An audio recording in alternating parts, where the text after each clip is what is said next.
has made a couple of substitutions. Zaitsev, a 35-year-old setter, comes in for Losev. And we also have Skorikin, Vladimir Skorikin. Tell me why they're in the match, Chris Marlowe. Skorikin is in there to hit and block against Karai. He's a great hitter. You see him right there blasting away. He's in there to block Karch Karai. The other substitution, there's Vladimir Skorikin. Used to be a setter, came up. Karai has 9 kills, so they're not doing much with him. The other sub I don't like. They bring in Zaitsev, another setter. He's not in the rhythm. I think it's a bad play. Zaitsev is also 35 years old, brought out of retirement for this Olympic tournament. Oh, there's a great job by the Soviets keeping the ball alive. Timmins, they don't get that one. A lot of European teams make that substitution. I think it's ridiculous. You have one setter who's in the rhythm, you bring another setter, and what usually happens with this substitution is there's some disorientation and a couple of mistakes. All right, now E comes in. Eric Sato, smallest member of the team, 5'11". He'll come with the jump serve. Lollipop first, just to get it in. Easy one. Sorokalet hits it in. And the Soviets get the ball back now. Skorikin and Zaitsev come out. Losev, the starting setter, and Antonov, the left-handed hitter, come back in. Still 11-10. U.S. leads in game 1. Situation substitution. The big man, Antonov, back in the front, and Losev, who will use the jump serve, in the back row. Karai handles it. Buck the quick set. Off the hands and out. U.S. gets the ball back. Sato at the end of every game and every match is inserted at about 10, 11, or 12 points for that jump serve. That time it didn't work. Karai serves. Losev. Antonov on the other side hits it off the hands and out. Soviets get it back. That's his shot, away from his body. If he's like throwing a screwball, not a slider. He likes to hit away from his body. To Vertlich. Cross court inside the block. U.S. gets it back. Roddy Parchin. Stork has served. U.S. has won 5 of their 10 points. This is the U.S.'s best rotation. That time it's off the hands and out. Soviets get the ball back. And Jeff Stork has a very fine serve, but one of the reasons he does so well when he is serving, he has Craig Buck, Timmins, and Karai up there to block for him. So that's one of the important things, how big your blockers are when you're serving. So Pega serves. Stavertlich. They haven't stopped him yet. Stavertlich. 8 spikes in game 1. Sato comes out. Doug Partee, now on the front line, comes back in. One thing that bodes very badly for the Soviet Union, they're not blocking balls. That's where they win. When they don't block for points, they have trouble scoring because they can't dig a ball in the backcourt. So when the Soviets don't block, they could be in trouble. Antonov with another kill, his 8th now of the game. And Troy Tanner comes in replacing Craig Buck. He's a move for defense. Also a very good ball handler in case the United States has to set a ball. Tanner out of Pepperdine. Stavertlich. Ooh, he falls right into the standard. But the U.S. gets the ball. Leading 11-10. We've been stuck in this score for several minutes now. One thing we'll keep a look at, Bob Stavertlich sweats very heavily, and whenever he falls down, 3 of the other players go over and wipe it up. You see his shirt, it's drenched, I can guarantee you. And when he goes down, the other players will go wipe. He's had a terrific first game at 9 kills, but... Good serve. Free ball U.S. Tanner gets it over. Not much they could do with that one. Losev. Antonov through the block and down. 11-10. The score remains in game 1. The U.S. leads. This NBC Sports presentation of the games of the 24th Olympiad is brought to you by Miller Lite. Proud sponsor.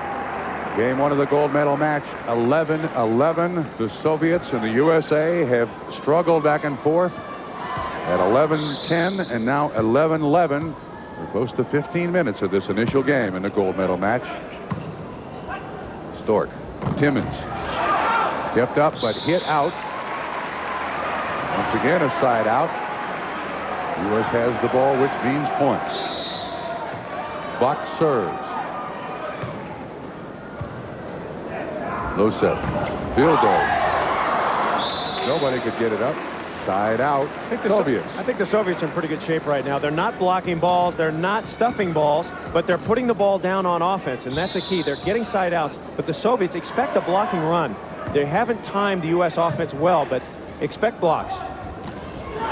Tough set for Timmons. He is able to get it over. Buck digs it. Still alive. Stavertly. Losev. Kuznetsov off the hand. Gets it down. 12-11 Soviets in game one. Ball is off the hands. You're going to see Jeff Stork slip in a wet spot. His feet go out and from under him. We talked about this earlier in the tournament. There's a timeout on the floor, but when the floor is wet, you can very easily slip and get hurt. And Stavertlik, I think, is going to change his shirt right now. On anything. They've missed that a few balls, and we're waiting for him to call it. He's not going to call it. We got to keep playing. All right? He's not calling anything right now. On number 2, make sure that we get over. That guy is going for hands, all right? Side out and get this game. Let's turn some. Let's go. Elapsed time in game one, 31 minutes. Bob Stavertlik went back to the changing area to change his jersey, number 4. There he is. He's changed it. You mentioned the perspiration. And so did Jeff Stork, and Bob Stavertlik told me he brought 10 jerseys to this match. He's going to change every time he can. He sweats a lot, and once he goes down, it's very tough to get it back up.